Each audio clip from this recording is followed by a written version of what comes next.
Assalamualaikum warahmatullahi wabarakatuh. Salam sejahtera bagi kita semua.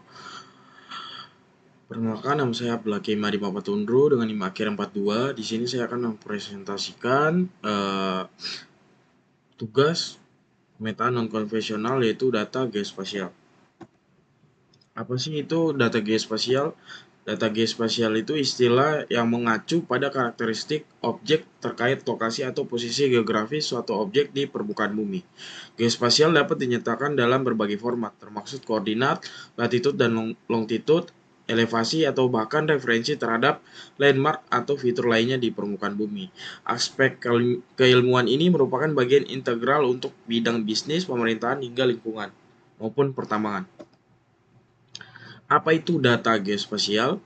Data geospasial ini adalah informasi yang menunjukkan lokasi geografis, ukuran, dan karakteristik objek fisik atau fenomena di bumi. Data ini bisa berupa koordinat GPS, citra satelit, peta, dan data geografis lainnya, yang berasal dari berbagai sumber termasuk drone, satelit, dan perangkat sensor. Pemanfaatan dan data geospasial ini memungkinkan seseorang untuk memvisualisasikan dan menganalisis data dalam konteks ruang dan lokasi, memungkinkan pengambilan keputusan yang lebih akurat dan efisien, serta membuat perencanaan yang lebih strategis. Hubungan dengan pemetaan non-konvensional. Pemetaan non-konvensional adalah salah satu aplikasi dari data geospasial. Pemetaan non-konvensional mengacu pada visualisasi data geospasial dengan cara yang tidak tradisional, seperti menggunakan teknologi baru ataupun pendekatan yang inovatif. Jenis data spasial. Jenis data spasial yang umum digunakan pada data spasial adalah data vektor dan data raster. Data vektor ini dipresentasikan sebagai titik, garis, dan poligon. Setiap elemen termaksud memiliki koordinat lokasi dan memiliki atribut tambahan. Misalnya yang titik digunakan untuk mempresentasikan lokasi yang tepat dari fitur geografis seperti lokasi kota, alamat, atau fasilitas. Untuk yang garis menjelaskan fitur linier seperti jalan, sungai, atau jalur kereta. Untuk poligon sendiri itu menggambarkan area seperti batas administratif, cakupan hutan, ataupun area perumahan. Contohnya seperti ini. Ini ada jalur kereta, nah ini yang poligon, menggambarkan yang administratif.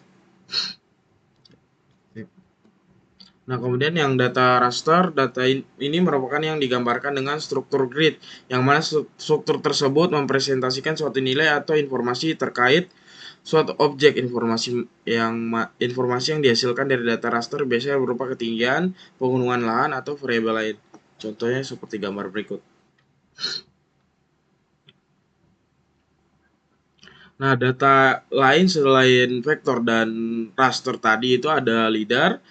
Itu merupakan metode remote sensing yang menggunakan sinar laser untuk mengukur jarak antara sensor dan objek di permukaan bumi. Kemudian ada kadastral, berkaitan dengan informasi terkait batas dan properti tanah. Ini termasuk data tentang batas lahan, kepemilikan tanah, dan informasi hukum lainnya yang penting untuk administrasi tanah. Data ini sangat berguna untuk perusahaan pada industri perumahan atau real estate. Kemudian ada data geolokasi, menangkap informasi posisi geografis dari perangkat mobile atau tag lokasi di media sosial. Data ini umumnya digunakan dalam aplikasi navigasi atau maps dan geomarking. Yang sering kita gunakan mungkin seperti maps dari Google. Kemudian di sini ada data topografi. Data topografi menyediakan informasi detail tentang fitur permukaan bumi termasuk bentuk lahan, kontur, dan fitur alam serta bangunan buatan. Kemudian ada data tematik. Data ini berkaitan dengan tema spesifik seperti demografi, iklim, atau ekonomi yang dapat divisualisasikan pada peta untuk menunjukkan distribusi data tersebut di area geografis tertentu. Data tematik sangat penting digunakan untuk beragam bisnis dalam analisis geospasial. Misalnya dengan tersedianya data mengenai demografi dan SIS suatu wilayah. Seseorang dapat memetakan area potensial ini untuk membuka toko cabang baru. Teknologi atau sumber data spasial, sumber-sumber yang digunakan untuk data spasial. Terdapat beberapa beragam sumber untuk mendapatkan data spasial. Berikut sumbernya. Yang pertama itu ada citra satelit. Ini adalah gambar permukaan bumi yang diambil dari satelit di orbit. Data ini digunakan untuk berbagai aplikasi termasuk memantau lingkungan, perencanaan proyek suatu wilayah atau rancangan kota hingga pengaplikasian pada bidang pertanian. Ini merupakan beberapa contoh citra satelit. Yang pertama itu ada Landsat dari NASA, kemudian ada Sentinel dari ESA, kemudian ada MOODS dari NASA juga. Nah, lalu ada foto udara. Ini diambil dari pesawat atau drone dan sering digunakan untuk peta topografi, survei lahan, dan pemetaan penggunaan lahan. Kemudian ada GPS. Data GPS menyediakan koordinat geografis yang sangat akurat untuk berbagai aplikasi, termasuk navigasi, pemetaan, dan pelacakan lokasi. Lalu ada petografi, menunjukkan kontur. Geologi rekayasa, topografi ini sangat berguna dalam geologi rekayasa dan perencanaan kota. Kemudian ada basic data pemerintah dan publik. Banyak pemerintah dan organisasi internasional menyediakan akses terbuka ke data spasial yang dapat digunakan untuk penelitian aplikasi praktis. Contohnya seperti Geomap. Dari beberapa sumber data sangat diperlukan menggunakan data spasial yang berkualitas.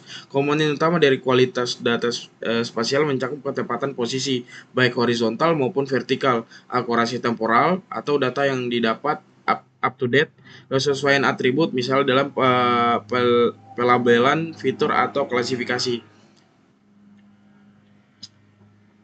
Kemudian di sini ada data sensor jarak jauh. Data ini mencakup berbagai teknik pengumpulan data dari jauh seperti radar dan lidar. Data lidar misalnya digunakan untuk membuat model elevasi digital yang sangat detail. Kemudian ada survei dan data lapangan. Data ini dikumpulkan langsung dari lapangan melalui pengukuran dan observasi manual. Ini termasuk survei tanah, survei geologi, dan pengukuran hidrologi yang pernah kita praktikkan pada praktek lapangannya menggunakan teodolit. Kemudian pemanfaatan data geospasial. Data geospasial ini memiliki aplikasi yang luas dalam bidang lingkungan dan bisnis. Dalam konteks lingkungan, data ini digunakan untuk pemantauan dan pengelolaan sumber daya alam, analisis perubahan iklim, dan manajemen bencana. Misalnya dengan memantau deforestasi atau perubahan garis pantai menggunakan citra satelit, kita dapat mengambil langkah-langkah untuk perlindungan dan konservasi yang lebih efektif. Di bidang pertambangan, data geospasial ini digunakan untuk merancang suatu tambang itu sendiri yang akan dibangun tambang di suatu tempat.